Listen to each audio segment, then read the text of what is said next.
কালো সাদা বিন্নি চালের গুঁড়োর সাথে আখের গুড় চিনির পুর মিশিয়ে তৈরি করা হচ্ছে সুস্বাদু কালো বিন্নি চালের পিঠা। পরিবেশন করা হচ্ছে কাঁঠাল পাতার উপরে। এই কালো বিন্নি চালের ভাপা পিঠা খেতে আসতে হবে কক্সবাজারের সদরের রাখাইন পল্লীতে। এটা আসলে বিন্নি চালের পিঠা, এটা কক্সবাজারে একমাত্র হয়। আমি সারা বাংলাদেশে বিভিন্ন জেলা ঘুরেছি, কিন্তু এই পিঠা এর আগে পাইনি।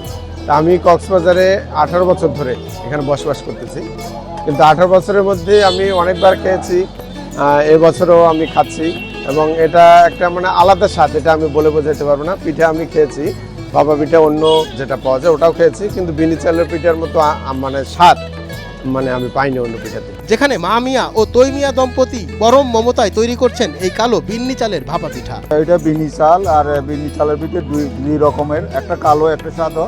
এটারে গুঁড়ি করার পরে তারপরে এগুলা আরো বিভিন্ন ধরনের কয়টারে কাজ করি আর কি। আচ্ছা, এটা আপনারা ছাড়া আর কেউ বানায় এখানে?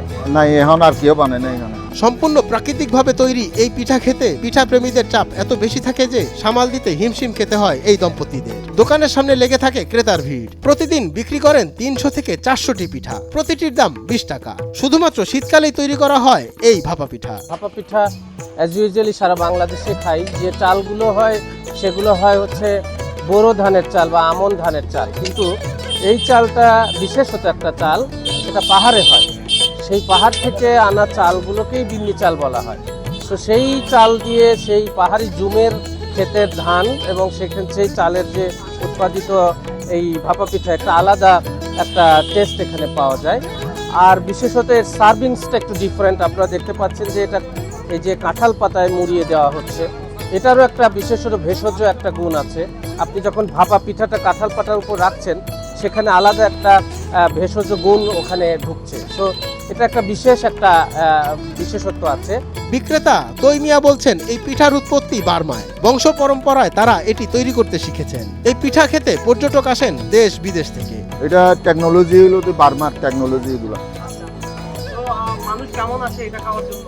কারণ বিদেশিরা বা আসে, ইউরোপ থেকে এরা বা আসে, থাইল্যান্ড আর চাইনারা আসে এখানে খায়। পিঠা খেতে আসা স্থানীয় মানুষ এবং পর্যটকরা বলেন এই পিঠার অসাধারণ স্বাদের কথা। তাছাড়া রাখাইন সম্প্রদায়ের নিজস্ব এই খাবার কক্সবাজার ছাড়া আর কোথাও পাওয়া যায় না বলে এই স্বাদ নিতে আসেন তারা। মিনিয়ে চাউলের যে পিঠা আছে, এটা মতো রাখানি পাড়া, আপনার কক্সবাজারের রাখানি পাড়া আছে, এখানেই পাওয়া যায় এটা। আর খেতে অনেক স্বাদ, আমরা রেগুলার আসি, এসে এখান থেকে পিঠা খেয়ে যাই। উনারা যেটা করে আসলে অনেক টেস্ট হয়। তারপর হচ্ছে আমরা তো আসলে যেটা করি সেটা হচ্ছে আতপ চাল দিয়ে করে আর কি। তো উনারা যেটা করে এটা হচ্ছে বিন্নি চাল দিয়ে করে, আর আমার কাছে ভালোই লাগে। একসময় কয়েকটি দোকান থাকলেও সময়ের পরিক্রমায় সেই সব দোকান হারিয়ে গিয়েছে। আজ শুধুমাত্র অবশিষ্ট আছে এই একটি দোকান। সকলের সহযোগিতাই পারে রাখাইনদের এই খাবারকে হারিয়ে যেতে না দিতে, এমনটাই মনে করেন পর্যটক এবং স্থানীয়রা। মঞ্জুর এ মাওলা, নয়া দিগন্ত।